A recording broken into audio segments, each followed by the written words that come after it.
மாவட்டம் துறையூர் நகராட்சி 23வது வார்டு இதுங்க. முன்னா நேற்று தான் ரோடு போட்டிருக்காங்க. குழந்தைங்க கை வச்சு அழுனா கூட அந்த ரோடு பேர்ந்துகிட்டு வருது. தமிழக அமைச்சர் நேருனா சும்மாவா? ஆள் பார்க்கத்தான் முரடு இல்லை, அவர் போட்ட ரோடும் முரடுத்தனமாக தான் இருக்கும் என்பதை எடுத்துக்காட்டும் விதமாக திருச்சி மாவட்டம் துறையூர் நகராட்சிக்குட்பட்ட பாரதி நகரில் 2 நாட்களுக்கு முன் போடப்பட்ட தார் சாலை அங்கிருக்கும் மக்கள் கைகளாலேயே பேர்க்கும் அளவுக்குத்தான் தரமில்லாமல் போடப்பட்டிருக்கிறது என்று குற்றம் சாட்டுகின்றனர் பொதுமக்கள்.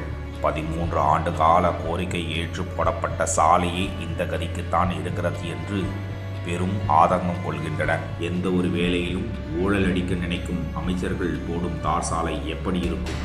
இப்படித்தானே இருக்கும் என்பது பொதுமக்களின் ஆதங்கம். இவர்களை மக்கள் வீட்டிற்கு அனுப்பும் நாள் வெகு தொலைவில் இல்லை.